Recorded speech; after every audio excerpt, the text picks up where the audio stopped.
My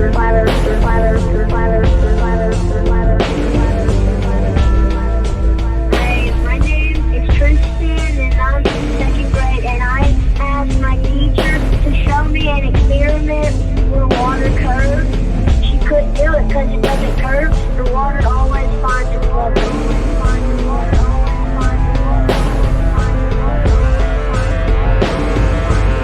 What'd your teacher do? She just didn't talk to me anymore. All she did was walk away. And I was like, what is this about? What? That's okay though. For being so young, you're very, very smart. That's fantastic. Yeah. So keep up the good work, man, and stay flat, okay? Okay, I'm a flat earther.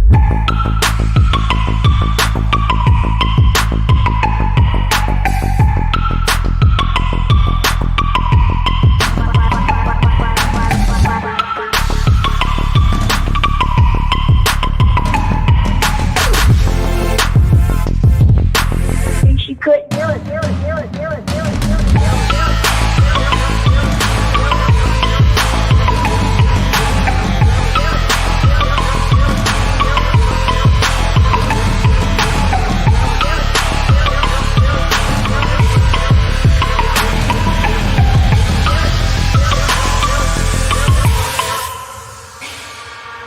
I'm a flat earther. I'm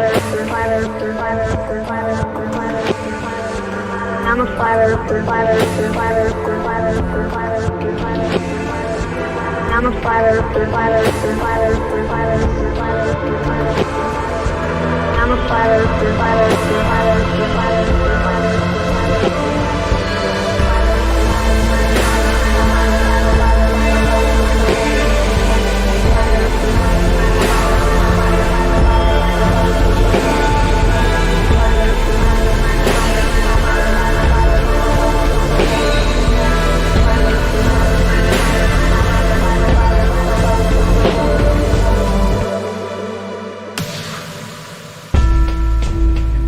My name is Tristan, and I'm in second grade, and I asked my teacher to show me an experiment where water curves. She couldn't do it because it doesn't curve. The water always finds its level.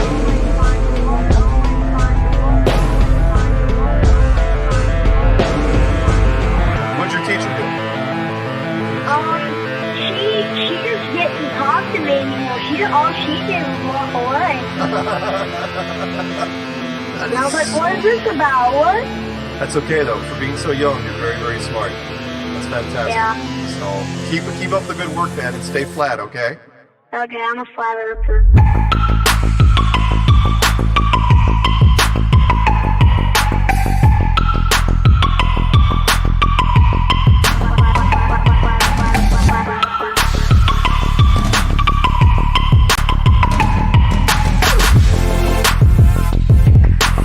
She couldn't do it.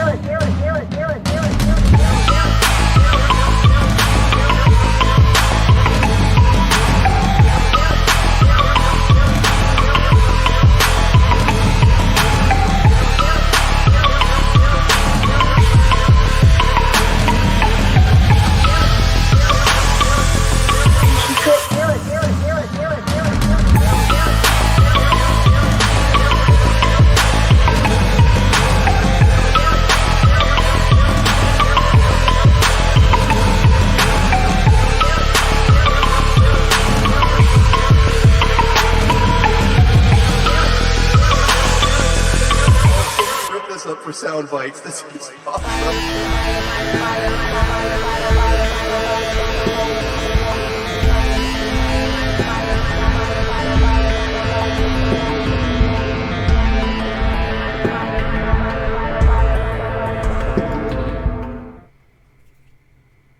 Hello, good rising everyone, Shabbat Shalom, and welcome to the Anti-Religious Scriptures Study with Karen B. and Just Jack. This is episode 11 at 11:11. Very interesting. Thanks for being here. Shabbat Shalom. Yes. All right. Today, we have a couple of chapters prepared to go through. So do you want to do your disclaimer? We got to do your disclaimer Of course. Of course. If nothing else, to send people spiraling. Like, why do you keep doing the disclaimer? Yeah, because All right. every time we get somebody spiraling about something, every time we do this show, so. Exactly. All right, so, just Jack's disclaimer. To the religious, if you believe it's wrong to study scripture outside of your religion or denomination, if you believe your religious leaders or church fathers are incapable of having inherited anti-scriptural traditions of men, if you've already made up your mind about scripture, including the scripture shouldn't be studied at all, then this stream is not for you. To others, if you are open-minded to others' opinions, if you haven't made up your mind about the scripture, if you've been turned off to religion but believe there's truth in scripture that may have been changed or hidden by religion, if you live according to scripture and you want to dig in and discover more, this stream is for you. We are looking at scripture in the original language using concordances or dictionaries for root words as well as context from a non-religion perspective, as well as life experience discussion. We are not here to argue with others about theology or doctrine by the traditions of men, including Catholicism, Christianity, or Judaism. We will be discussing the importance of origins and show how religion's contradictions to scriptures. All right. There you go. Thank you. No problem. That's, the last part, we are not here to argue theologies or any of that other stuff is so important. I get comments on there and they're saying, you're doing this and you're being dishonest and blah, blah, blah. And it's like, if you don't like it, just don't watch it. Exactly. I don't want to hear it. I really just don't want to hear it. I just don't want to hear it. Yeah. I mean, people already have their preconceived ideas about what they're about to hear. So when they hear something different, it causes that problem. It's the same thing of getting into flat earth or any other discussion of information that you haven't looked at from a different person's perspective. And instead of spiraling about the information that you're getting, just take it. If it resonates with you, then apply it. If it doesn't, then just let it go. This is not a place. I'm not here to try to convince you that what I'm saying is true, or that even that what the Bible is saying is true. That's for you to decide, right? I'm not trying to push my theology or my doctrine or anything else like that. We're specifically looking at what the scripture says for what it says. And the reason being is because traditions, when they're doing translations, they have bias. And so when you look at something in English and then you go back to the Hebrew, you can see there's a slight variation to it that can miss the point. I mean, for instance, right now we're looking at this one, the first verse, it says angels in KJV and by extension the Hebrew Interlinear, but it's messengers, the base meaning is messenger. But they have to put their preconceived idea that any messenger is an angel. It's a half deity. It's hard to explain, like a demigod, right? It's kind of like a demigod type of thing. Where in this perspective, it calls them men on multiple occasions. So they came in the form of a man. They didn't appear as giants. They didn't appear as winged creatures, and definitely not as the Greek interpretation where they show naked babies with wings, right? Yeah. I'm just saying though. Those guys are creepy, man. They're creepy with their nakedness, and their babies and stuff. So. All right. Okay, so. And this time, just to let people know what they're looking at on the screen, I have created a adjusted Hebrew study Bible to where when the titles come up, such as Elohim or the name of Yod-Heh-Vav-Heh, I actually put Elohim and Jehovah rather than the previous translated God, because God is prosperity deity of Babylon and his name is not Lord. So what I did is I just went through the entire Torah, and everywhere where those terms appeared, I changed it. And sometimes it causes complications because they'll change Elohim into Lord, which is very strange. but I had to go systematically through and fix these problems. Awesome.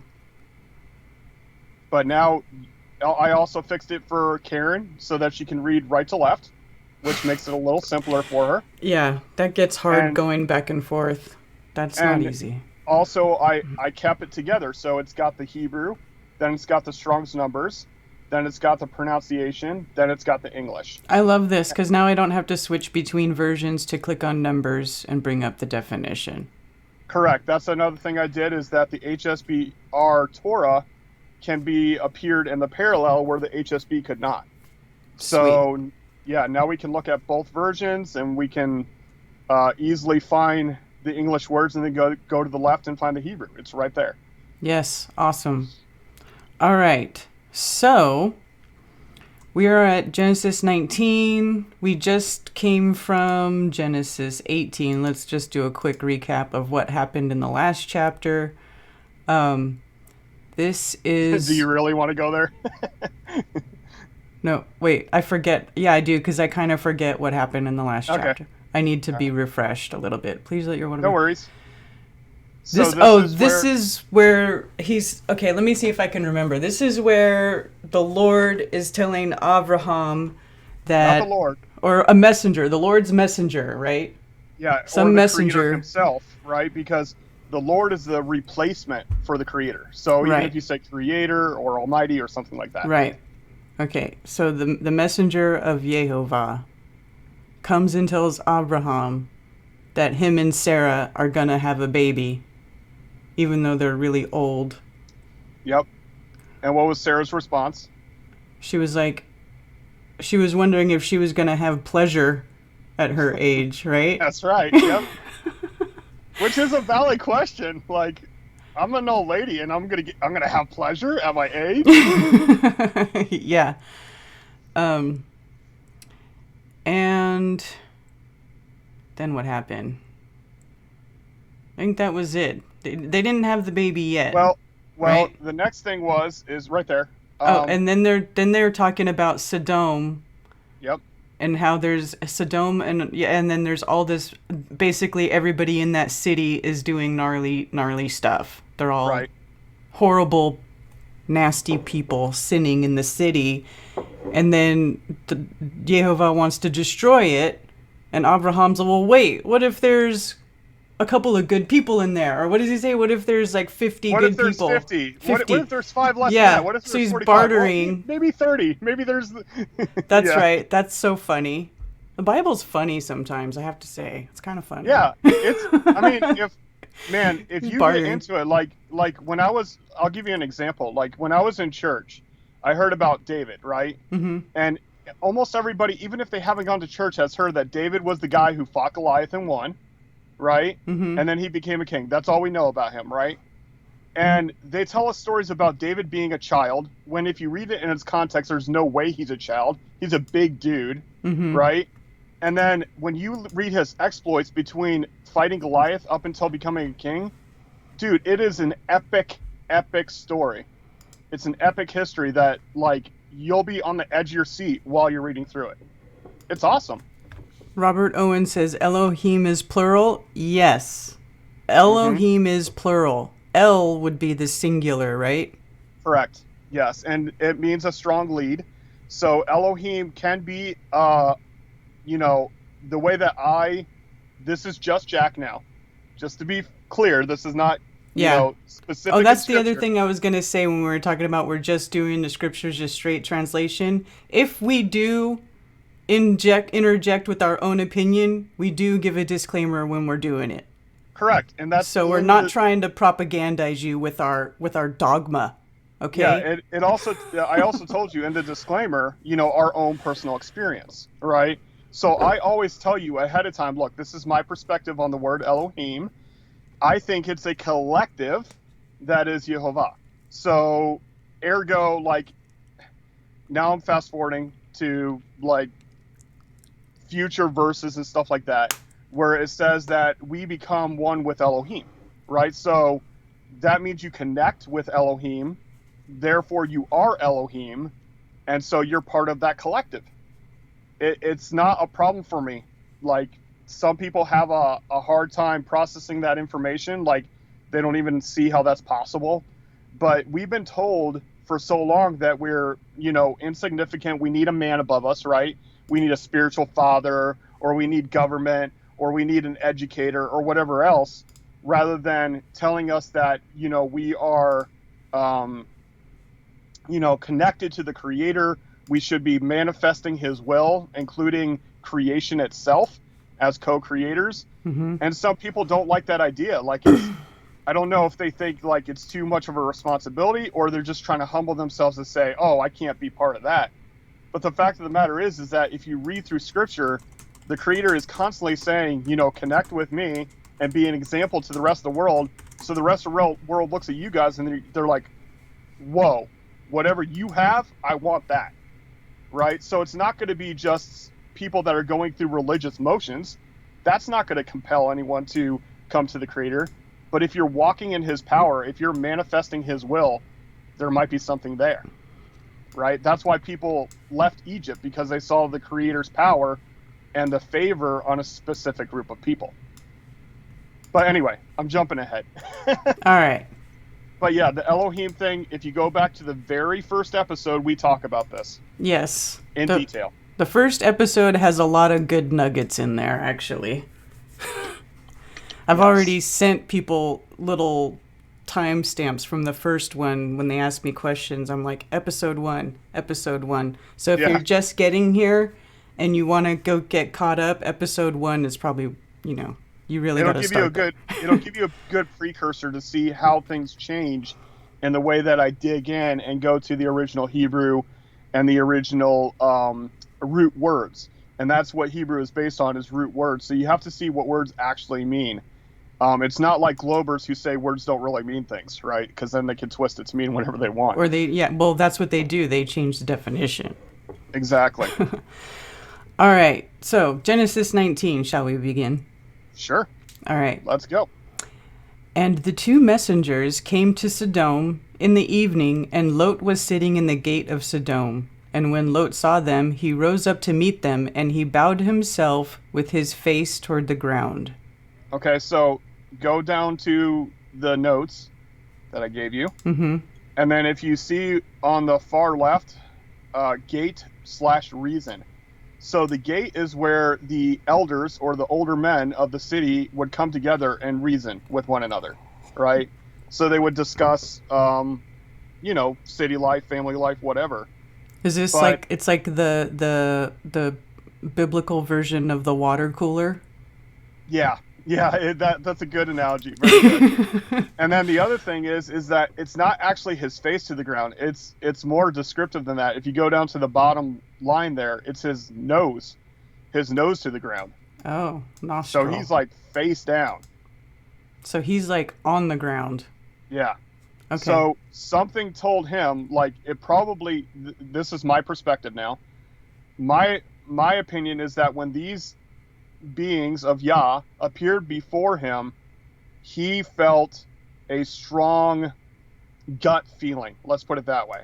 Like, right? He knew where they were from. Yeah. He's like, oh, these are very important people. Like, I need to get down on the ground. And I think the reason why is because Lot is not necessarily a righteous dude. He's a pretty bad dude. I mean, he chose to live in Sodom, the city, the dark place, when he had, Avram said, choose whatever land you want. And he took the best land of the fields where they were, and he still chose to live in the city. So he likes the city life. He likes the financial gain from the city life and other stuff. But now I'm understanding why Avraham was bartering with Jehovah. Yeah, because he doesn't want Lot to die. He's like, exactly. Lot's over there. Exactly. Right? Yep. Okay. That's exactly right. And he said, look, please, my masters, please turn into your servant's house and spend the night and wash your feet and rise early and go your way. And they said, no, but let us spend the night in the open square. I just found a downside to the parallel. Oh, God, what is it? You can't pull up the notes to change the verse notes. Womp womp. Oh, well, that's true. Why not? Okay, here. Where are we? Verse 2. Verse 2. Yeah. You gotta, yeah. Well, it's easier to switch between like NECA and just Maybe, hit Bible and then hit parallel. let me suggest something. Right click or whatever click you do for the alternative click, and then see if you can choose notes from there. Sorry guys, this is a new format we're playing with. No. No option? Okay. Mm-mm. All right, move on. Sorry. It's okay. But I've figured out how to go get it And easy. this is servant also. This is the Eved. We talked about that on a previous episode where Abraham calls himself the Eved. Which word is that? Translate, I'll be at your servants. Yeah, the one above it. There you go. There we go. Okay. Yeah, it's kind of crushed together with the formatting, but yeah, the Hebrew and then the number and then the next line starts the English. Right. Okay. Yeah. Okay. So yeah. All right. But he urged them strongly, and they turned into him and came into his house, and he made them a feast and baked unleavened bread, and they ate. Before they lay down, the men of the city, the men of Sodom, both old and young, all the people from every part surrounded the house. Okay. Yeah. So that is So everybody was around yeah, they're like Lot's house, they're surrounded his surrounding- house. Yeah, they're surrounding his house. Why? Because there's strangers in the town, and they have a way of dealing with strangers.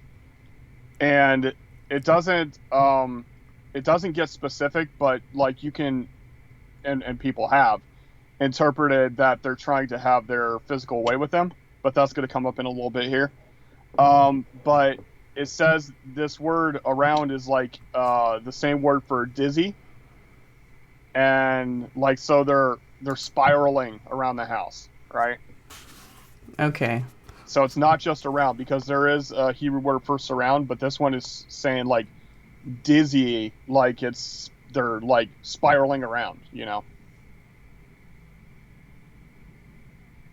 And then let's see, both young and old is the old is Zaken, which means bearded or elder, and the young is the young one or youngling. And you're not going to see it there because if you go, in the English, if you go back to the elder one that you were looking at. Oh, which one? The one I was just at? Yeah, for elder Zaken. Yep, that one. Yeah. So at 2205, change that to 2204. So it's spelled the same way, but they define the word different. Old Okay, aged so there's man. another one. Hold on one second. Let me get it up here myself, and I'll find exactly which one it is here. So this is a thing that I do. I find not just the word that pops up as Zaken, but I also find out, okay, well, what other words are spelled Zaken? And you'll see that elder and beard are the same word. So let me do my list here. And I'm looking at another screen. So if you're wondering why I'm leaning out, I'm looking behind my laptop. All right. But I can scroll through them quickly. Okay, so the next one, 2206, and 2207, and 2208. So all of those are all Zaken, but the one for beard is 2206. Yeah, they are all the same word. Okay, cool. Yep. This is the kind of stuff that you have to like look at the root. But if you go to the ancient Hebrew, you're going to see them like all together in one spot, right? Because it's all based on the same root word. Okay. And they called to Lot and said to him, "Where are the men who came to you tonight? Bring them out to us and let us know them. Why is There know it in, is. know in quotes? Because it's the biblical know. To know properly. In a great variety of senses. Yeah, in this specific sense, it's, like Adam knew Eve, right? And they brought forth Cain and Abel. Okay. But it does have a general sense. So know can actually mean like insight, right? Mm-hmm. So that kind of know as well, because even the word can be translated as to see, like to have a vision, right? Mm-hmm. Like the one you're looking at right there, see, knowledge, on the L. Mm-hmm. And then to know why, right? They're all different terms of knowing. But in this sense, it's most likely in the physical sense. All right. It's kind of like, if you think about it this way, it's kind of like prison rules. Be Right? acquainted with. So it looks like they're like, okay, these are strangers, and they're like, well, we want to know them, so they're not strangers, is what I'm getting from it. Like, we want to know them. Who is that? Or they want to know who they are, what their purpose is here, like everything. Well, that's the thing, is like, this knowing appears to be as in we want to, have our physical way with them to know them.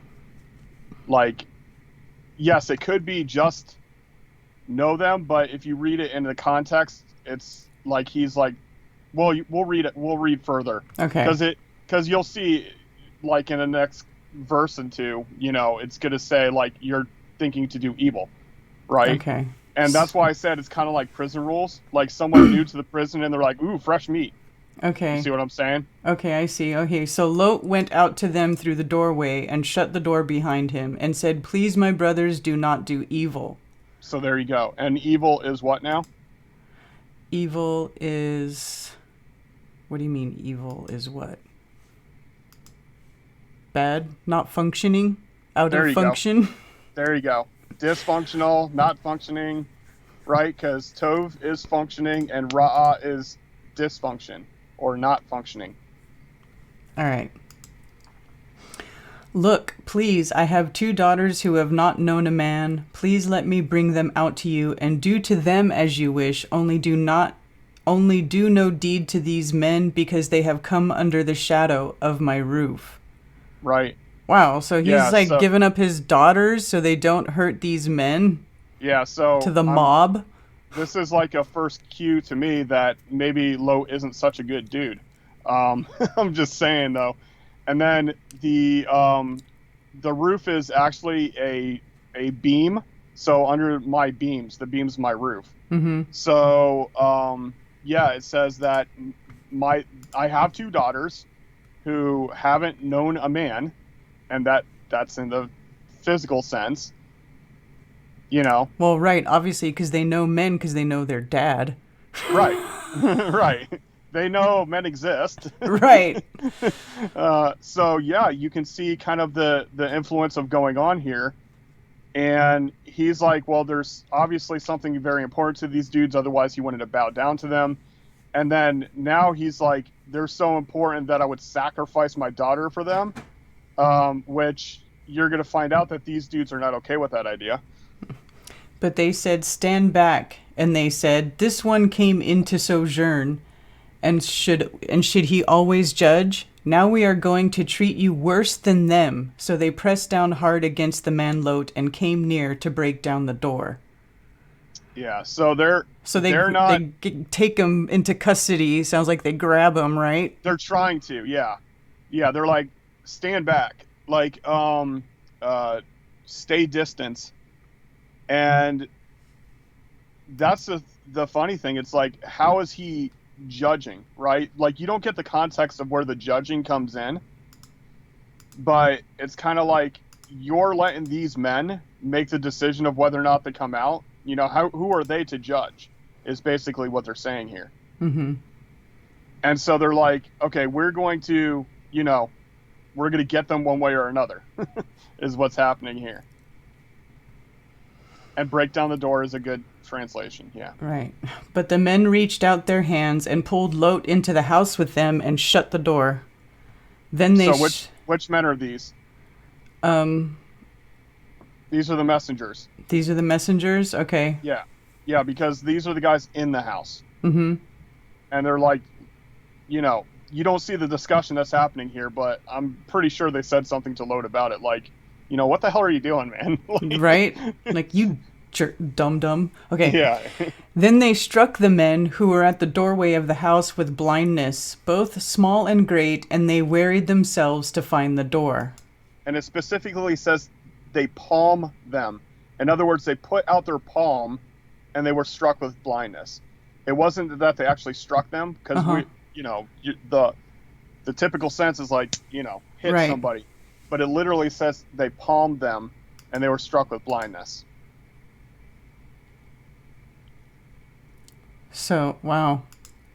So they wave the hand. Yep. These are not the droids you were looking for. Right. They were doing their Jedi move. Exactly. And the men said to Lot, have you anyone else here, a son-in-law and your sons and your daughters and whomever you have in the city? Bring them out of this place.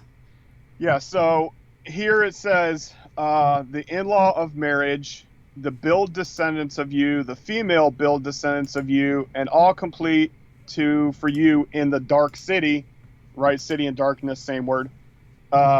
Purpose out from what type of this place. Okay. So he's saying anybody else related to you. Now, I've seen some articles based on this specific reference of Genesis 19 that he says that my daughters, I have these daughters who have not known a man, and they said that he's lying because he's going to go visit his sons-in-laws. But hello, he could have more than those daughters. That's the point. Mm-hmm. Right? So there are daughters who are married and daughters who are not in this reference. I'm just saying, though, there's this anti-Bible believers that are spiraling that it's inconsistent. No, it's possible that he has daughters who are not married and daughters who are. Yeah. All right.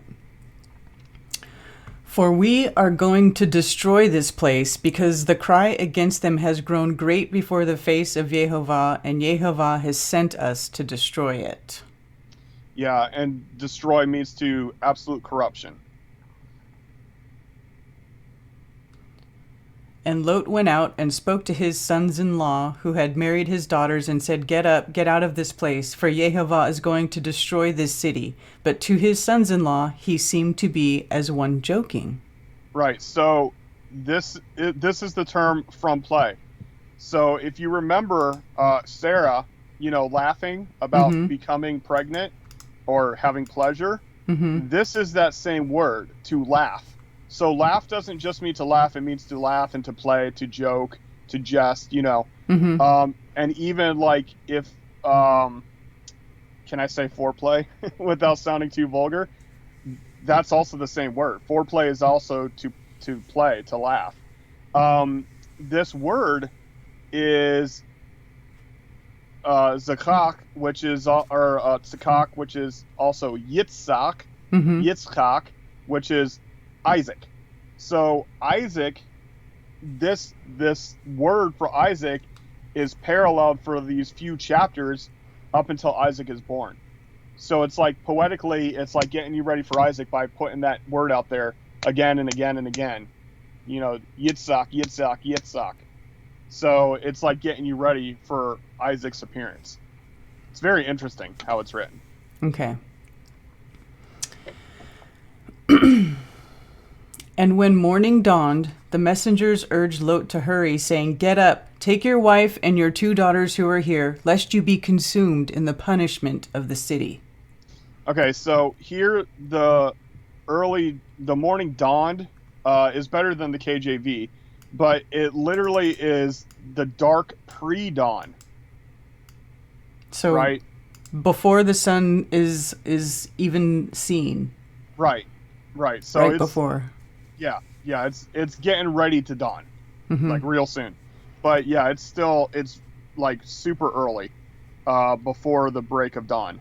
And I understand, like, TS does a better job because it says the morning dawn, like it's as it's dawning. Mm-hmm. But the other one just said the morning. Mm-hmm. Yeah. So there is a difference there. There is. It's a specific time in the morning. It's before you can be seen by Right, daylight. So he exactly. wants them to sneak They're out. escaping. He wants them to exactly. sneak away. Exactly. They're not going in the light of the day, and this is before Boker, because Boker is the breaking of the light. So that's the light coming out. Mm-hmm. So this is pre-Boker. It doesn't matter to some, but I like the specifics. Well, I think it matters. Details matter. Yeah, they're trying to get out in dark. They're not. Right. It's not like they're waiting for sunlight. Right. And while he loitered, the men took hold of his hand and his wife's hand and the hands of his 2 daughters, Jehovah having compassion on him, and they brought him out and set him outside the city. Okay, so this dude, Lot, was not even leaving. They had to grab him. They had to snatch him up. Like, you need to leave. You're not getting this. This place is going to be brought down, and he's taken his time. He's in love with his possessions. Mm-hmm. And granted, some of it is his family, right? He wants to take his brother or his sons-in-laws with him, his daughters with him, but he's taking too long. Mm-hmm. And this is why Abraham, was like, even if there's like 10 people, could you save them? Because I guess he knows Lot pretty well. Yeah, exactly. And his family. Yeah. Right? Because if you remember, the reason that they had to split up the land is because they said that they got too many and there was a dissension in the ranks, so to speak, where they were just not coalescing. And it seems as though Lot's tribe was all about materialism and stuff like that. So Abraham was like giving him a chance, like, okay, you take the better part of the field if you want, right? Here's the 2 different, sets of the land. You pick what you want, and he took the best. Mm-hmm. Okay. He's a greedy guy. So compassion and mercy of Jehovah purposes to mount. All right. And it came to be, when they had brought them outside, that he said, "Escape for your life. Do not look behind you, nor stay anywhere in the plain. Escape to the mountains, lest you be consumed." Right. And that's around the mountain. Mm-hmm. So remember I was telling you there's a different word for surround or around. Mm-hmm. And this is it. So around the mountains. Okay. And Lot said to them, "Oh, look, wait a second. Yeah. They're telling him, dude, you need to go far away so you can survive." And he's like, no. Yeah, wait a minute. Look, please, your servant. Your servant has found favor in your eyes, and you have increased your loving commitment, which you have shown me by saving my life. But I am unable to escape to the mountains, lest calamity overtake me and I die. Right. So, go back to verse 18. I'm sorry. It's a very short verse, but there's a big boo-boo here.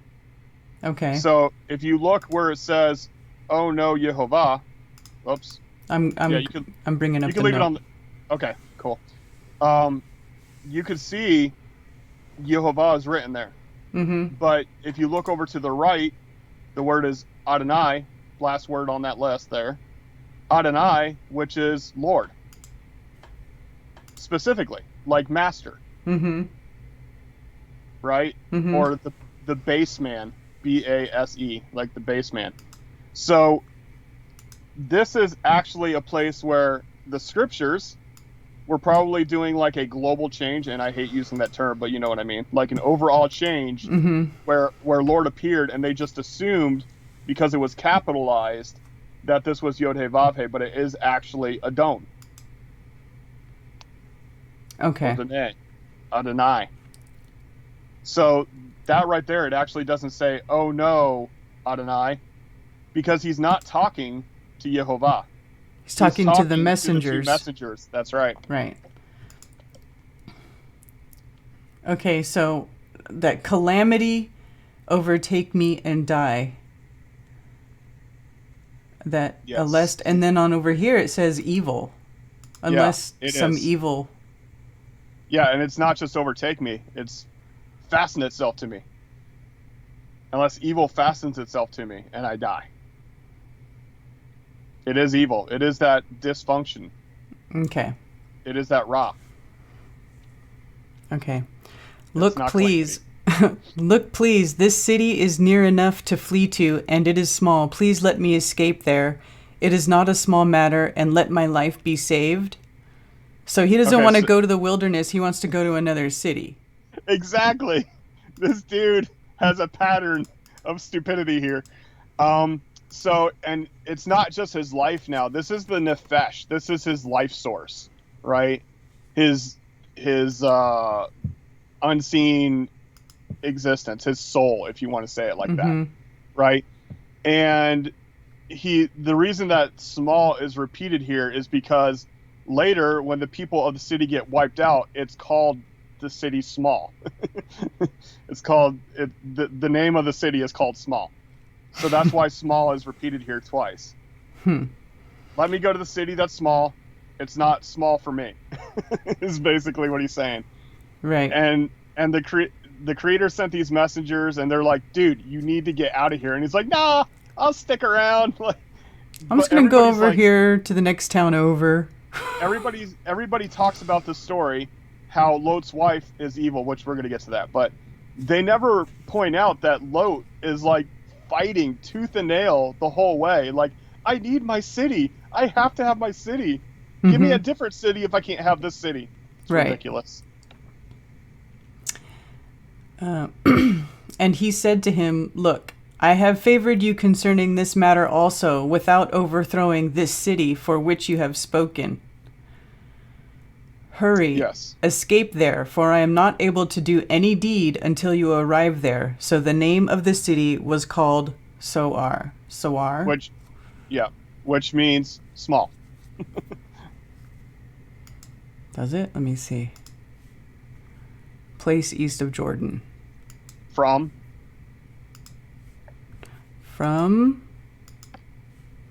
small. There you go. All right. Yeah, that's why it says therefore. So you got to wonder what's therefore, right? Therefore, the name. And I'm talking about in the King James version, right? This one says so the name, but in King James version it says therefore, the name of the city was called Soar. Okay. The sun had risen upon the earth when Lot entered Soar. And Jehovah rained sulfur and fire on Sodom and Amorah from Jehovah out of the heavens. And this is translated as brimstone, but so I got to tell people this. There was a friend of mine that did a tour of Israel, and he visited the location of Sodom and Amorah. To this day, they're standing right angle building shapes made of complete sulfur and ash. They still exist to this day. And you can find these chunks, like some of them as big as your head, these chunks of sulfur, and they say it's the purest sulfur on earth. And when you burn it, it turns into this black sticky tar, and it has such a noxious smell that it will literally knock you out. So imagine a bunch of these things being rained down, these giant tar-like sulfuric noxious gas, that sounds horrible. Yeah, but the positive side of it is they most likely got knocked out by the fumes, and so they didn't suffer as much. You understand what I'm saying? So it seems as though the noxious fumes is part of the mercy. Like, I'm going to knock your ass out and then burn you up. Yeah, I remember you had a piece of that here, and we burned it on the porch. And even outside in the open on the porch, It smelled bad. It was like we were like Yeah. So imagine the whole sky was filled with nothing but that. So they were knocked out previous to being burnt to death. Yeah, that's right. I forgot that we did that at your place. But this stuff, there was a guy who showed you how volatile this stuff is, where he put a piece of it. Now, it was a pretty, like, golf-sized piece, but he burnt it on a piece of glass, and it burnt through the glass. That's how much it heats up. And the flame is blue. It's very cool. Like, I mean, it's not cool, but just in the science form of it, it's really cool. Actually, I have it. Should I play it for people? Oh, you have a video of it? That video, yeah. Cool. That we did. Hold on. I don't know if you'll be able to hear it. But so a friend of mine. So the testimony of this incident happening still exists in the desert today. And it's north of the Dead Sea. And assumedly, this is what even science says, the Dead Sea didn't used to be salty, but then all of a sudden something happened to where it became salty, the Dead Sea. And these cities, when these live forces were consumed, they turned to salt, and the wild deer of the area lick the ground out there because, they like the salt lick. And it's most likely leftover remains from the lives of these cities. Very interesting stuff. That is crazy. Okay, hold on. Let me see if I can bring a little creepy, but like it's just more validation.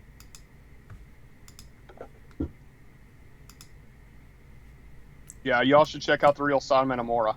And it's not Gomorrah, it's Amorah. Hold on, it's going in the wrong video, dang it. Hold on. Womp womp.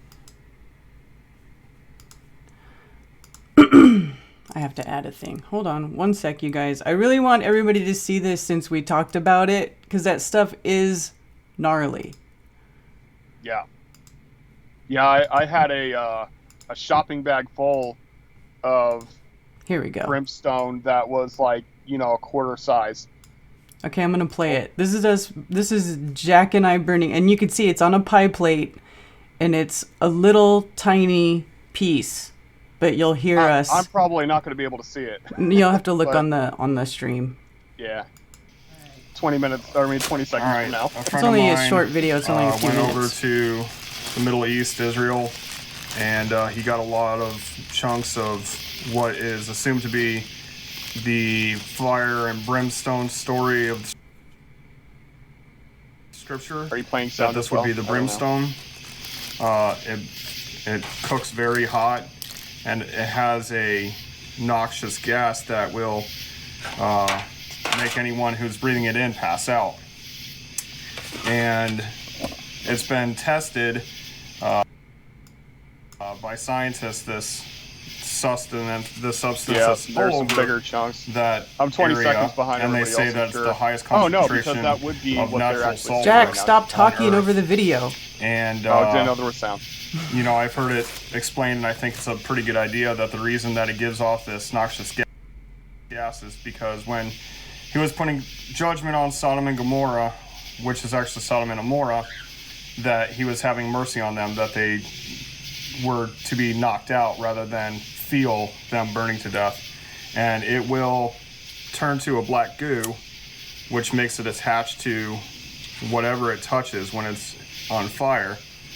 And then it will... Should I turn the light on? It'll stay lit until it's fully consumed. Yeah, you can turn the light off. Oh, I almost got some in my nose. Yeah, back up. As you can see, it's got this very cool blue and purple flame. I can't share the smell with you, but it's a really bad smell. Burns the nose, burns the eyes. Ooh, it does smell. Ugh. It smells like sulfur. Like I said, it turns into a black goo, and it will stick to whatever it attaches itself to until it's fully consumed. So it'll burn for a long time, the larger stones. And some of the stones are as large as a human head out there that are still existing. And you can actually see the shapes of completely ashed buildings and over that desert. And this is just a tiny piece, and it freaking stinks. yeah, it's bad. Yeah. Oh god, dang, man. There's no wind to blow it away either. That's why. That's why. Sorry. Should I turn the fan on? Yeah, that would help. That would help. Sorry, folks. So yeah, there's large salt deposits. Want to bring that in. There's large salt deposits out in that area as well. And if you know anything about the story of Sodom and Gomorrah, Lot's wife turned back and turned into a pillar of salt. And supposedly the Dead Sea did not used to be a Dead Sea, but the salt may have actually flowed down from Sodom and Gomorrah. God dang, that little tiny piece stuck up this whole area. And we're outside. It's not enclosed out here. We're Jesus fully outside. Lord. That was awful. That was bad. God dang, God. man. Sorry. I thought since it was such a small piece, it wouldn't be that bad. Yeah, I didn't think it would be that bad either. God, and I was sitting there and I was like, oh, I can't sit here. So there you go. That is how toxic that stuff is. Sorry, that was kind of a little sidetrack thing, but my goodness. We were outside, we were on the porch, and you can hear us coughing. Yes. While we were doing that little tiny piece. And I find it funny. I was saying in the chat, like, man, we should have just played the video. Everything I just explained, exactly. Like, all the things I just explained was in that video. I forgot I had that video, and then I was like, oh, yeah, because we did that a long time ago. It was a long time ago, yeah. But, dude, that just validates me. Like, I know that story so well. Mm-hmm. That's how I explain it every time. And it's because it's something that, like, even though it's a negative aspect of the creator's judgment, it's still a testimony. It's something that verifies that there's something to these narratives in the Torah. And there's tons of stuff like this. When you look into the physical evidences of the Exodus, it'll blow your mind. Like, it's, man, I was crying, laughing, listening to us coughing. Yeah. And Doc Michael said that he would sell it on the street. Like, yeah, man, that'll really mess you up, man. Like, you want to get messed up, that'll mess you up for sure. It was bad. Just that little bit. And we were outside. Mm-hmm. Yeah, definitely do it in a well-ventilated area. And I still have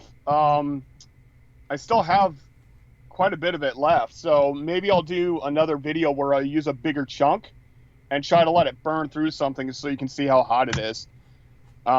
Maybe. I don't know. We'll see. My wife kind of wants to preserve as much of it as we can as, like, a living testimony. So yeah. Because I don't necessarily have access to that area. But yeah, it's very interesting stuff, and that was our testimony of how toxic it was, because we were coughing like crazy outside. I know. We probably almost killed ourselves, because look at Iron FE. He says, when sulfur burns, it produces sulfur dioxide, which turns into sulfurous acid when it comes into contact with water. That means it can be deadly if you breathe it into your very moist lungs. There you go. There you go. So it'll knock your ass out. And excuse my language for those who are offended by the A word. Yeah. But that piece that I burnt was no bigger than my pinky tip. Like, that was a tiny, tiny piece. Yeah. And it burned for a while. I mean, it was, imagine a chunk the size of a head burning. Ugh. Oh my gosh. That would, that will destroy a city. I could see that doing that. Yeah. All right. So, All right. Enough with the science part of it. Let's get back to scripture. Okay. So he overthrew those cities and all the plain and all the inhabitants of the cities and what grew on the ground. Right. So that is the where is it? Oh, I'm on the wrong verse. That's why. Okay. So that's the word sprout, right? So Genesis 1 talks about the earth sprouting things up. So it's all the things that are, sprouting from the ground. And ground is the Adamah, right? Because Adam comes from Adamah. Right. But his wife looked back from behind him, and she became a post of salt. That works for me. It's a decent translation. That is so, as much as that part is talked about, that's really seems like sort of like uneventful, just kind of thrown in there. Right. That she became a post of salt. Like, I thought there was more to it than that.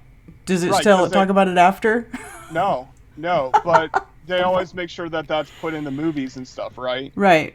Where, like, it's a big epic event, like she's looking back and you see her slowly turning to salt from her toes up to her head or whatever. Mm-hmm. That's not how it happened, dude. It was like a flash burn, right? It's kind of like how they portray the nuclear blast thing, where someone's standing there and then poof, they're just a standing ash, like you can still see their form, but they're ash. Or like when they did the carpet bombing in Japan, where you can see the shadows of them on the walls and stuff like that. You're talking about these, this big downpour of raining sulfur that wiped them out. So she didn't, it's not just like she turned around and looked, is the way that the movies portray it. No, she didn't want to leave the city, and she burnt up. I was wondering, but then it says, like here it says, under that word, right, ha-ya, it says, break, cause, come to pass, continue, faint, fall, follow. Did she fall? No. Was it an accident? Haya means to exist. So that's the word become. Okay. So it came to pass, it became, she existed as. Okay. So it's the same as the meaning of the Creator's name.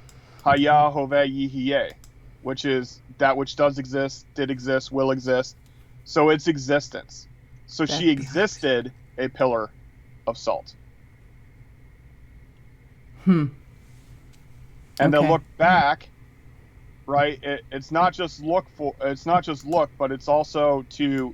So I'm saying I don't think she just looked. It doesn't make sense that she just looked and turned to a pillar of salt. It says she looked for or expected. So in other words, she probably was like went back to try to get her stuff. She was looking for it, right? It's not that she just looked at it and then, like her husband was 6 inches away from her. She got burnt up, but he was fine because she turned around. That's like tilting the earth 23 degrees makes it a different, weather. It's like that. That's not what happened. She turned back. She was trying to go back. And it also says that she looked back from behind him. But if you look at it from the way they show it in the movie, like she was literally like inches behind him. She turned around. She turned to a pillar of salt, and he was fine. Right. That's totally not what happened here. That doesn't make any logic sense. dictates, Yeah, it's absolutely. This is nothing like what I ever saw this story to be. That part of it, anyway. Like nothing. Right. And you can see that her husband was about to do the same. Like they literally had to drag him out of the city. Right. He was not a good dude. I'm just saying, though. People don't like when I talk about Bible characters and say they're not a good person. I don't know why. I mean, it's not. Why is that not possible? Humans are humans. I'm just saying, though. Right. Okay. And Avraham arose early in the morning and went to the place where he had stood before Jehovah. And rising early in the morning is to shoulder. So when you put your bag on your shoulder and you're ready to go. Okay. And he looked toward Sodom and Amorah, and toward all the land of the plain, and he looked and saw the smoke of the land which went up like the smoke of a furnace. Did he turn to salt? No, he did not. Did he look? He did. So. Yeah. Like, wait a second. How come he got to look? Right? This is a different look, though. This is not a turning back to expect or look to expect. Right. This is a lookout or window. It's the same word for window. You're just looking over the situation. You're not expecting anything. You're just turning around and looking. Mhm. And it says, and he sees and looking here, or behold, rising a burning incense or smoke, the arets, like the burning incense smoke of a furnace. So, yeah, he turned around and he looked. He didn't turn to a pillar of salt. Context, people. This helps. Mm-hmm. All right. Thus it came to be, when Elohim destroyed the cities of the plain, that Elohim remembered Avraham and sent Lot out of the midst of the overthrow, when he overthrew the cities in which Lot had dwelt. Now, this word, the plain, that's not the word plain at all. And what did they say in their version? In the other it says cities. Cities of the plain. Cities of the plain. Okay, so Yeah, what and is it's it here? it's not plain. It's the round. A circle. Right. Right. It's everything around the mountains, like all the cities around the mountains. So this is not the plain.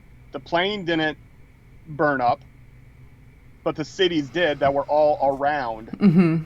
Right? Mm-hmm. That's that word that I said that they could have used for surround, but they used dizzying instead. Yeah. So I know it doesn't matter to some people, but to me it does. It gives you a better picture. Like, you look that way, and you look that way, and you look that way, and all you see is burning cities. They're all around. Mm-hmm. So there was actually 5 cities that burnt, not just 2. But that's not spoken of here. It's spoken of in later verses, speaking back. So though the Sodom and Gomorrah were the main cities, the big cities, but there were also smaller cities, like the one he wanted to go to. Right. Okay. And Lot went up out of Zoar and dwelt in the mountains, and his 2 daughters were with him, for he was afraid to dwell in Zoar, and he and his 2 daughters dwelt in a cave. Now, why was he afraid to dwell in Zoar? Because Jehovah told him that he was going to destroy it. Yeah. So, I mean, it's like all of a sudden he's like, oh man, the conviction's so strong, right? That's the way I would put it, right? Mm-hmm. He's feeling so guilty, like not listening to the messengers in the first place, that he's like, I got to get out of here, man. I'm going to die here. All right. And Lot went up out of Zoar and dwelt in the mountains. Oh, I already said that. Yep. And dwelt in Next a one. cave. And the firstborn said to the younger, It's going to get weird. Just Our giving you a heads up. father is old, and there is no man on the earth to come into us, as is the way of all the earth. What? Okay, so this is the firstborn is the first fruit feminine, so that's good. Mm-hmm. And then the next one is the small daughter, which is Zoar again. Mm-hmm. So the same word for the city. Hold on one second. I have a small daughter coming in my room right now.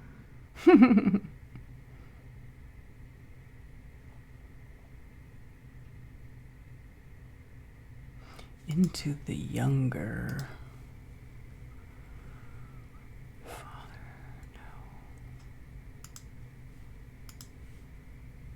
Yeah, okay, yeah, small. Soar. Into the younger, our father. Yes, I don't make these things up. Okay.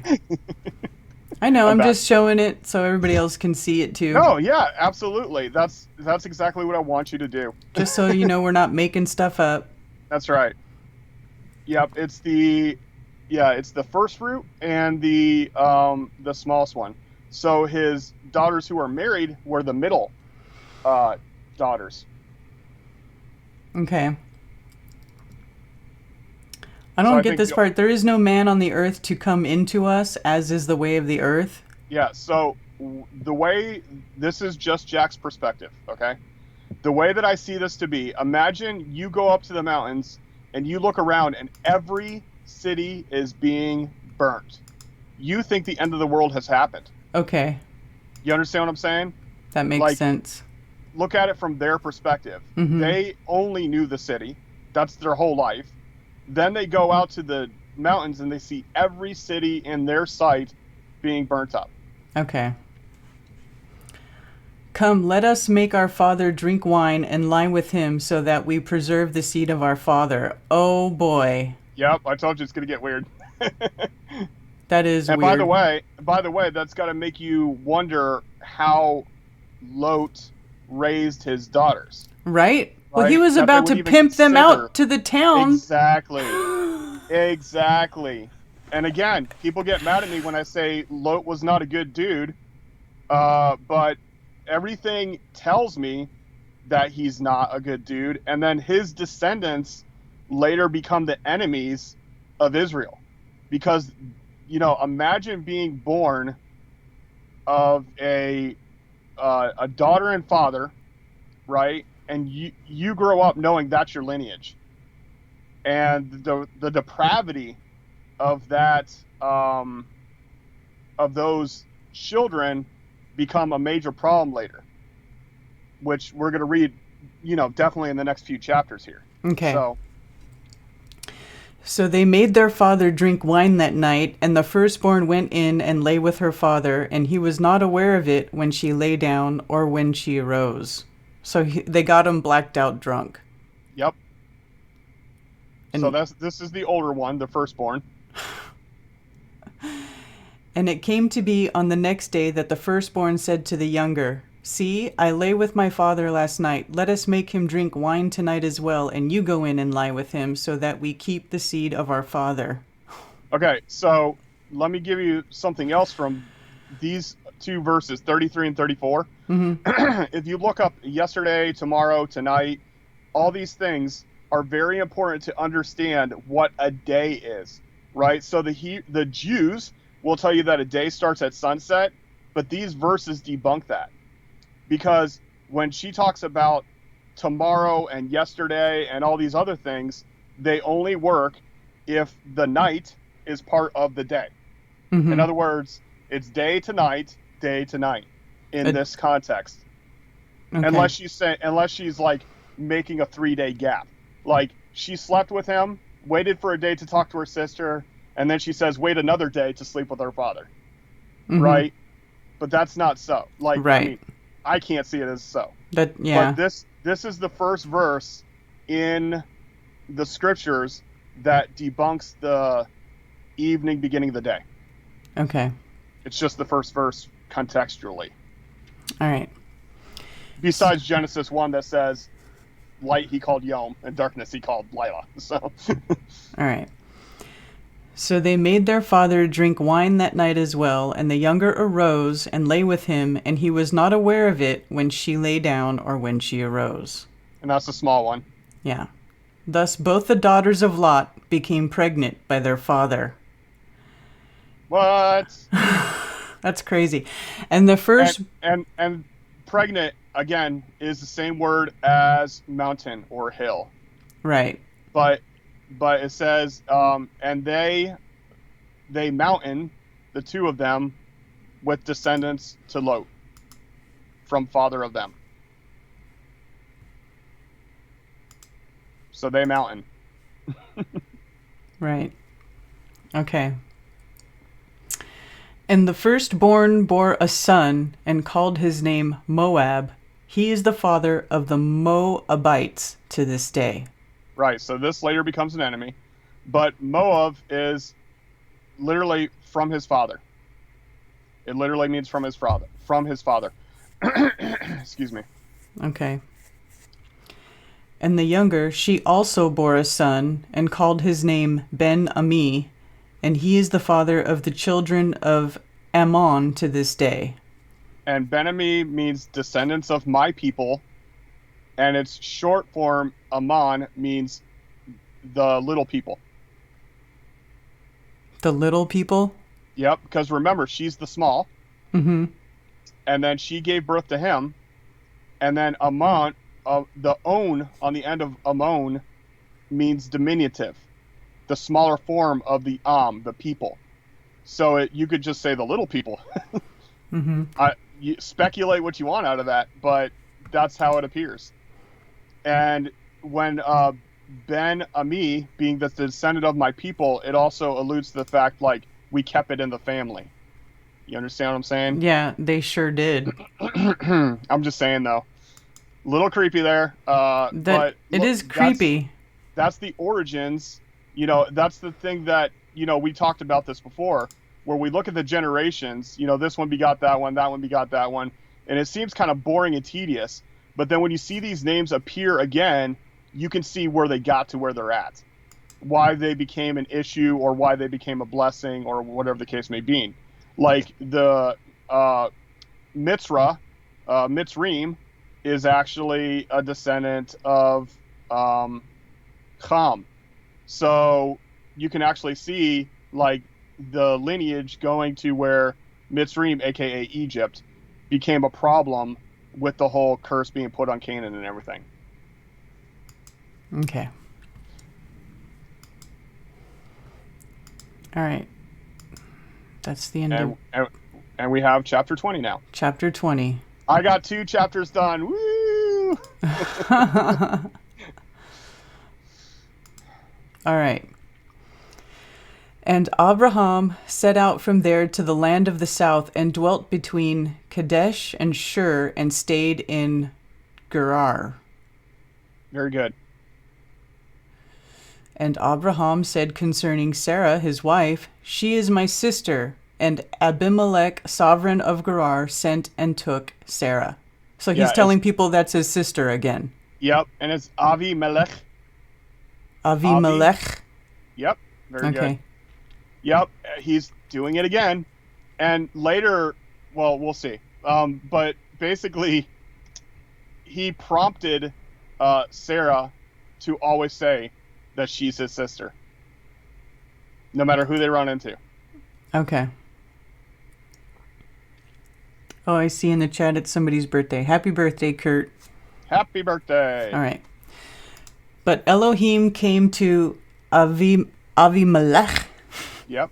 in a dream by night and said to him, "See, you are a dead man because of the woman whom you have taken, for she is a man's wife." Whoa. Yep, and this is not just a man's wife. She is a master of her master, is what it actually says, or lord of her lord. What does that mean? What do you mean, Lord of her Lord? Remember back in the day when they made a covenant with Abraham and they said they're going to give him a lordship, like a masterhood? So she is the female lord of the Lord. Okay. So she's a female lord of Abraham the Lord. Okay. Right? She's like, And I do mean, they call them lords lord. and ladies, but it's like, yes. So she's the like woman. that. Okay. Yes. Yeah. She's the lady of the Lord Abraham. Okay. And it means that as like landlord, right? Right. So like, she's a bit, well, I won't say it like that. However, Avimelech had not come near her, and he said, "Jehovah, would you kill a righteous nation also?" So not seeing Jehovah in this. This is Adonai again. Adonai. So who's he talking? So he's talking to. Wait a minute. He's talking to Jehovah. He's talking to Jehovah, but he doesn't know it. Right. So it's like he's talking to a messenger.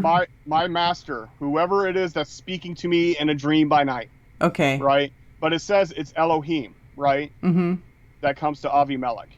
Yeah. Now, Avimelech was probably doing, he probably had a lot of deities.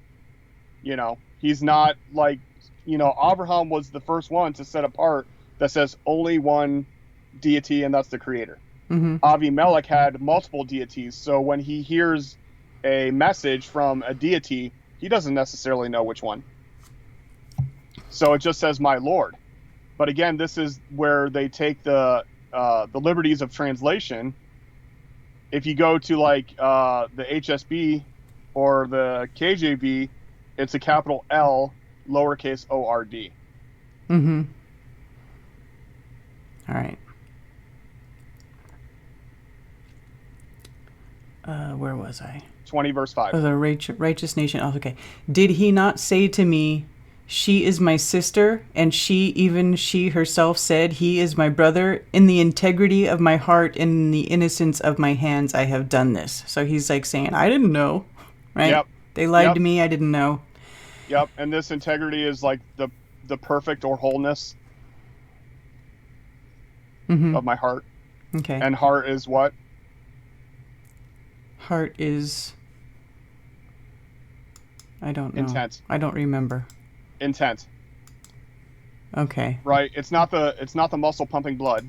Right. It is yes, it is, but that's where they say the intent comes from. Right. Which is where you feel stuff when you feel emotions anyway. You feel it in that area. Like heartache, right? Right. Okay. Yeah. And Elohim said to him in a dream, yes, I know that you did this in the integrity of your heart, and so I kept you from sinning against me. For this reason, I did not let you touch her. So he's giving him a heads up. And now, like if you continue this path, you're going to die. Right. And now return the man's wife, for he is a prophet, and let him pray for you, and you live. But if you do not return her, know that you shall certainly die, you and all that are yours. All right, so this is Jack's perspective on this incident, right? Mm-hmm. So she gets taken, and Abraham is like, kill him, so I can get my wife back. and the creator's like, dude, there's somebody that's asking me to kill you because you have his wife. So you should probably make sure that she gets back to him as soon as possible, so that I don't have to kill you. And especially I'm gonna allow Abraham to request for me not to kill you when you return his wife. Right. So he's telling this guy, look, me and Abraham, we're tight. Exactly. And I was gonna take you out for him. Exactly. That's funny. That's exactly right. Okay. So Abimelech rose early in the morning and called all his servants and spoke all these words in their hearing, and the men were greatly frightened. And Abimelech called Abraham and said to him, what have you done to us? In what have I sinned against you, that you brought on me and on my reign a great sin? You have done matters to me that should not be done. Yeah, what guilt do I have of you? Right. The guilt that has been magnified. Like, what did I do to you? Yeah, exactly. And then this is when it says Avimelech called Abraham. I don't think that he used a cell phone. Right. Now there's two things that could have happened here. Most likely he sent a messenger on his behalf. Right? Like they come in the name of the king. Right. Ergo, they are the king. Right. The other method is that it was not by any physical means. Just saying, that's another possibility. What are you saying? Like mind speak? Well, yeah, maybe. I'm just saying, there's stuff, there's things, Yeah. We don't know everything. Well. And I've seen, I've had experiences where I've communicated without speaking. So I'm just saying, It's a possibility. Or maybe Antiquitech. Who knows? Maybe he did have a cell phone. Who knows? We don't really have. Could have used a telegraph. Right. Right. So, we have no idea really how Avimelech was speaking to Abraham. Right. And yes, it is a lot of speculation, folks, but I'm saying it's not a horrible matter to entertain these ideas when we found out so much we've been lied to. Exactly. And how much information they had and how smart they were with their buildings and their perfect by laser testing flat walls. It's insanity when you see how much ability they had. So maybe this is an instance, he can obviously hear from the creator, so he's obviously tapped into something. So I'm just saying. Yeah. Okay. And Avimelech said to Abraham, "What did you have in view that you have done this matter?" Yeah, and that's it's a very confusing translation, and I think they did their best, but and he speak Avimelech toward Abraham, what see of you? Because do make of you do action to the word this. Like what did you see to make this word is basically what it says. That's what I would have put. So he's like, what are you seeing? Like, where are you coming from? Yeah, to make this word. And this word is because what? He was praying against Avimelech. So his word was putting a death sentence on him. Mm-hmm. Okay. And Abraham said, "Only because I said to myself, the fear of Elohim is not in this place, and they shall kill me for the sake of my wife." The production of being thrown back for Elohim is not in this place, and they will trample and kill me on this word of my wife. So it was just another place where he knew that they would kill him to take her. Yeah, he knows the pattern of the cities. Right. I mean, look at what happened in Lot's situation. There's always this like, oh, new people, haha, fresh meat. And because of how blessed Abraham was, his wife probably was ordained with gold to the max. Like, she was probably pretty done up, Mm-hmm. Okay. And yet she is truly my sister. She is the daughter of my father, but not the daughter of my mother, and she became my wife. Right.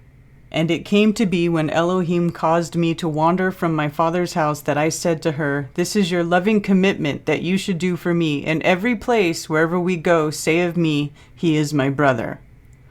So this is an agreement that they have ahead of time.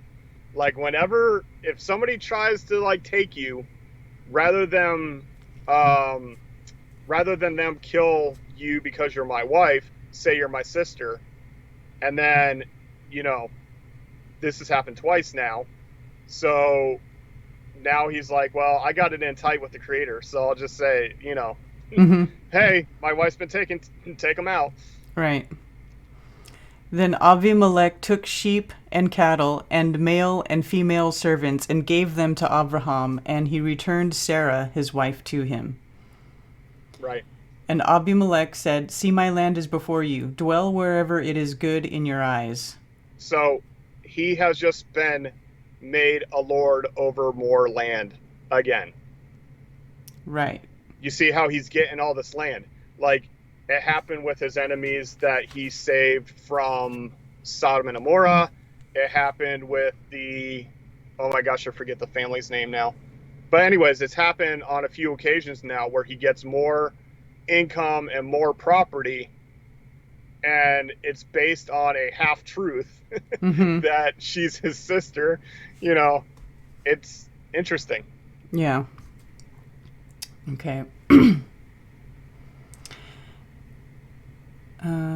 Then Avimelech took a sheep. Okay, said that. Then Avimelech said, "See, my land is before you. Dwell wherever it is good in your eyes." And Sarah, he said, "See, I have given your brother 1,000 pieces of silver. See, it is to you a covering of eyes before all who are with you and before all others, and you are cleared before everyone." So not only am I letting you go, but I'm paying Paying you to look the other way. Yeah, basically. Paying you to forget. It's kind of like the price of a wife, even. But he must find her quite valuable to send 1,000 pieces. Like, yeah, it's definitely like look the other way. Mm-hmm. For sure. Right, because he doesn't want to get killed and everybody around him killed. And the period of time that this happens, if you just read it, you may think, oh, this happened in like one day. But if you read it in everything that happened, this happened over a period of time. to where, well, you're going to read it here in a second, but they started realizing that nobody was getting pregnant even because of this whole situation. Okay. And Avraham prayed to Elohim, and Elohim healed Avimelech and his wife and his female servants, so they bore children. And this is the word, the female servants is also the same Hebrew word for the mothering of his. So this is a nanny. It's not necessarily female servants. Like, these are the girls who take care of the babies of the king, Avimelech. Okay. For Jehovah had closed up all the wombs of the house of Avimelech because of Sarah, Abraham's wife. Wife. Well, I don't understand that. Why? Do you want me to justify it, or? Well, no. Okay. Has this character come up before? This Avimelech person? No. So I'm just understanding. Is when Abraham's going into a new land, right? So he's traveling. And as he's traveling, he's getting more land. Because if you remember the Creator's blessing on Abraham, that he would inherit the land. Okay. And then, so this is how, he didn't stay in one place for very long before he moved to another place and another place and another place. And then when he has to deal with the neighboring cities and the way that they do, like culturally, they don't want foreigners in the land. So they would, just like any other war, rape and pillage and all those other things, right? Mm-hmm. So this is a pattern that he does. And this, like I said, this happened over a period of time. Imagine just, for the sake of perspective, right? Avimelech, being a king, probably had a fleet of horse riders, right? So this is not like, once his wife was taken, he just walked a couple of yards across the yard and got his wife back, right? They're probably a distance away to where Abraham, like, I don't know where they are, I don't know what they're doing, and he's just praying to the Creator, like, you need to wipe these people out. They took my wife. And over that period of time, the Creator's like telling Avimelech, like, you need to get a hold of Abraham, who talks with me on the regular, and you need to get on his good side. And so when he does this, then it appears that there was a curse put on his house to where the women couldn't bear children. But for me, it's like, if he was to wipe out Avimelech, right? Because he had a choice. And people think, there's some people who believe that we don't have a choice. We already are predestined for blah, blah, blah, right? But I see it in scriptures as there's always a choice. And right. had Avimelech not given over to Abraham, then that would have meant not only he would have been destroyed, but a whole nother generation of children that were born during that time would have been destroyed. So the father stopped up their wombs, so to speak, so that there was no more casualties. Okay. That's my perspective on it. I mean, that's not, it doesn't say that specifically, but that's the way that I visualize it. Let's put it that way. So, okay. Well, I'm kind of thinking now that maybe it's like Jehovah did that while Sarah was with Avimelech, to keep him from touching her. Exactly. He just shut down everybody's libido. Yep. He said, nobody wants to make whoopee. That's right. That's how I see it as well. Exactly. Okay. And by that, he's sparing future lives as well. Now, when Avimelech repented, which means not saying he's sorry, but when he turned back from his plan, then he was blessed. Yeah. Then his family was having babies again, so it's a different concept from, Western mentality and all this jazz. But I got to tell you, it seems to me like, even though Avimelech may not have been a Jehovah only worshiper, it seems like Avimelech still had some kind of a connection to Jehovah, to where he was trying to spare him. You know, that he warned him, like, I have mercy on you. You know, I see that you're innocent. I see that you're a good dude, so to speak. And so, you know, I'm trying to spare you. You know, talk to my servant Abraham, and he'll pray, and I'll listen, because we got that connection, right? We're tight like that. So, I mean, and that's what I think. You know, in this case, I would say that Avram is of Elohim, so he's part of Elohim, because he's fully connected with the Creator. Yeah.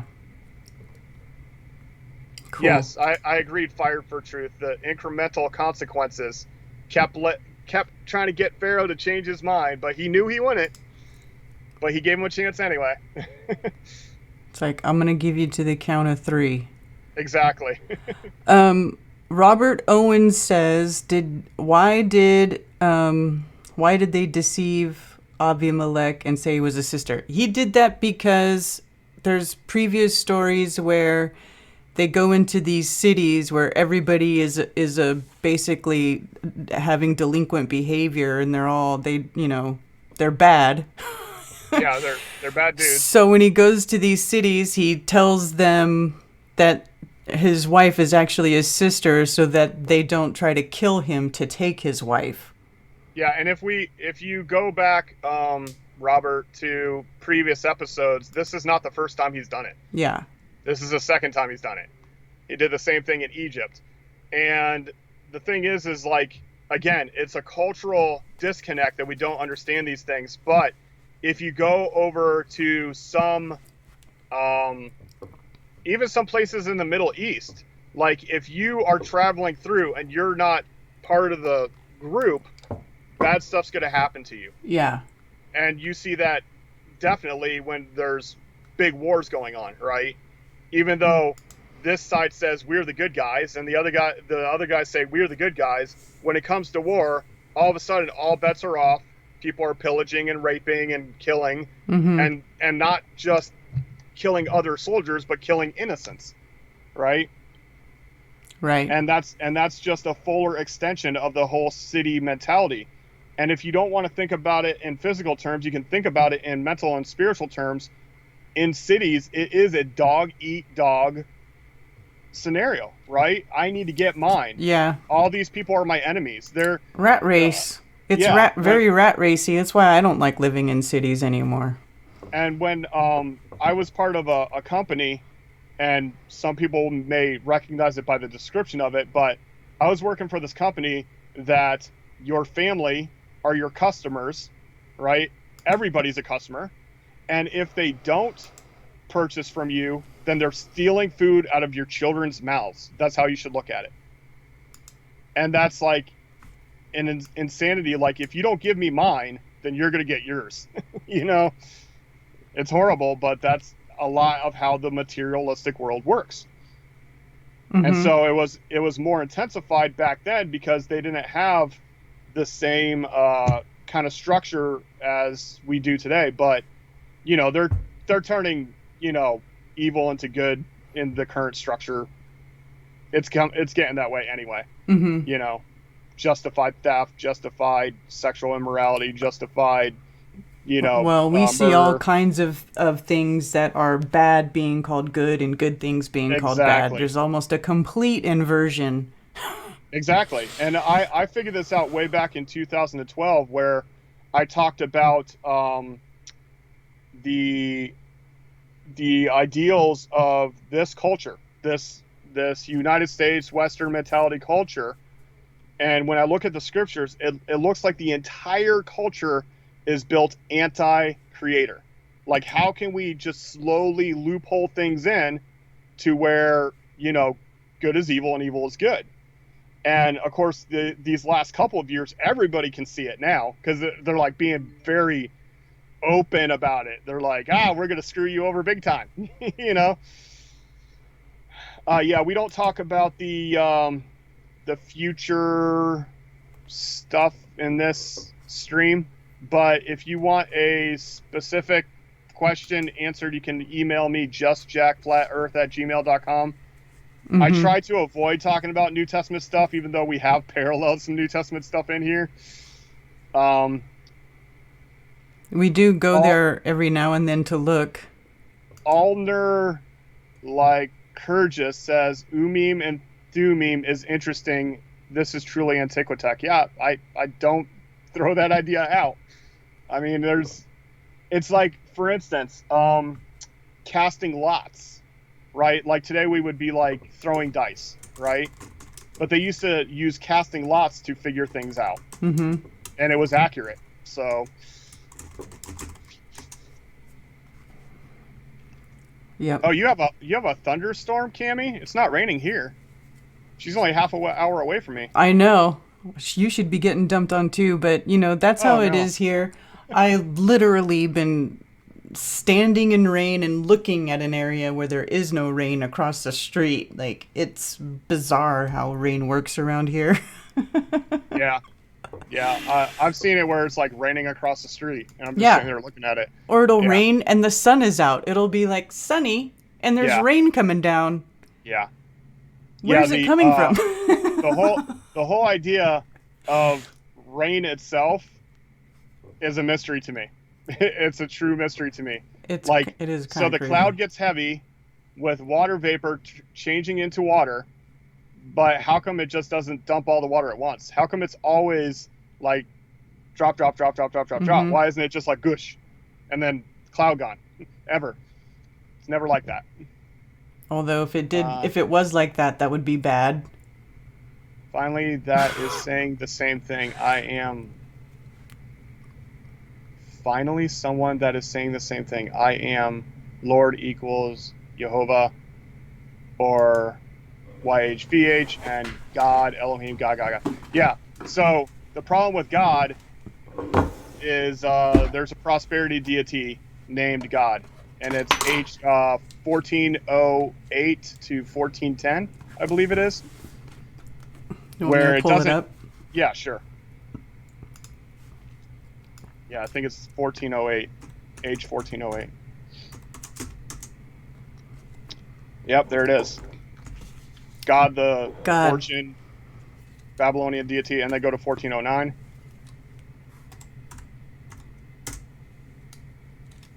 Yep, fortune. Mm-hmm. There's a pronunciation, God, right there. Yeah. And then it tells you that it's root from 1464. So go ahead and click on that 1464 link. 1464.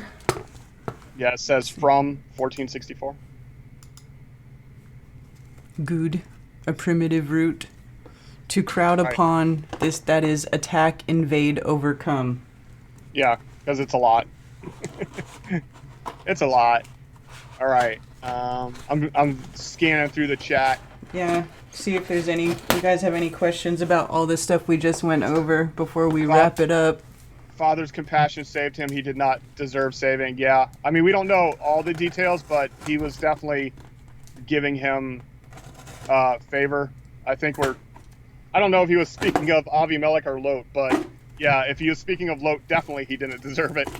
And it was compassion for Avraham. It wasn't compassion for Lot. You know.